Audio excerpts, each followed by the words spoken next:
So Mark, this week was a good week to bury bad news.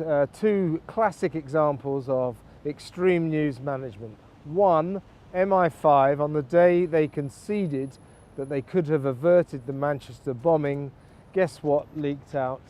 It was the plot to kill Theresa May, a plot that was so absurd you wouldn't have put it in a comedy show, but of course it was all over the front pages the next day.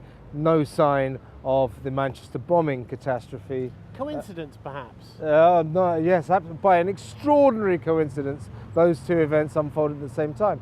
And of course, the other great example of news management was as his domestic agenda falls apart at the seams, Donald Trump announces he's moving the US embassy to Jerusalem and sets the entire world on fire, really. And therefore no one focuses on his problems, they focus on this big news event. It's interesting the way people handle these affairs. It's all about getting the front page. If you're not on the front page, no one talks about you. The interesting thing for civilians to understand that there is a very clever strategy to consider how to bury bad news. It's not some joke character from the thick of it. Genuinely, people recognise that newsprint, and these are conversation starters that drown out the real agenda. And that is what's going on 24/7, not just in politics, but in big business, within celebrity land, within corporate regimes, in terms of how you keep something that actually might be firing up the social media crowd into a contained moment where the next story coming in, because I'm under the belief now there's no such thing as bad publicity. Can a story truly kill off someone's career? Well, hang on a second. I mean, I think Donald Trump was getting a lot of bad publicity, what with Mike Flynn and the ever-increasing Mueller inquiry. He's in big trouble at home. What's the best way to blitz that off the front page? Announce he's moving the embassy to Jerusalem and basically put a rocket under the Middle East.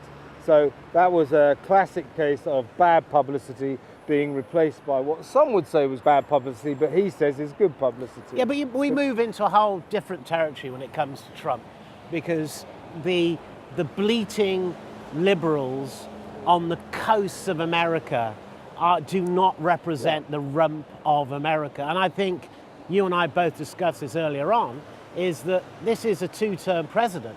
I mean, make no mistake, this man isn't going to go away. I mean, the figures... Unless he ends up in criminal difficulties.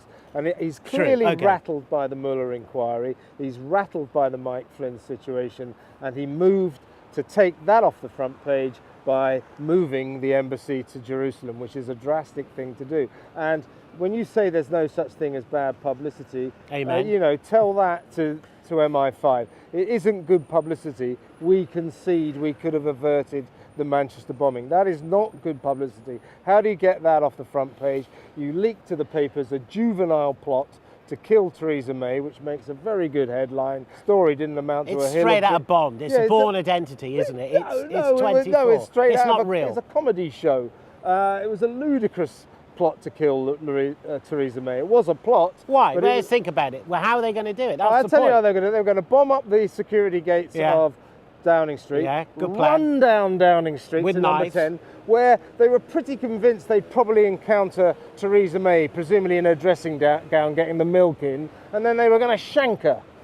Really good. That was always going to work, wasn't it? But is this about journalism now focus onto clickbait, in the terms of those people who would at one point be overseeing this and story, saying, absolutely. It's a clickbait. And isn't clickbait what drives advertising, which has replaced circulation? And at what point do we start undoing the credibility of a newspaper by recognising that the strength of its intellectual rigour is no longer where it once was? Yeah. Is that really the decay of influence? Well, clickbait doesn't produce very much in the way of advertising. The newspapers have got big trouble with advertising in all areas. But it gives data. It creates the age of data. Well, yeah, but what we're talking about is the people who do this, who deliberately blindside the papers by getting what they want on the front page and not what would have been on the front page. And actually, the depressing thing about this is it is incredibly easy to spin Fleet Street newspapers. And I understand why the papers did it. Plot to kill Theresa May is a much more interesting headline than we could have averted the Manchester bombing. So all you have to do is come up with something that looks a bit juicier, a bit sexier, a bit more kind of dramatic, and you've won the game. You've news managed yourself out of trouble. Well, a good day for a spin doctor civil servant. He's obviously going to make his Christmas bonus, and I guess there are less people like us out there to question, perhaps, or get close to the real story. Yeah, but people do not realise just how much of this goes on all the time. News management is right at the central heart of how the establishment wields and there's power. great fees in it.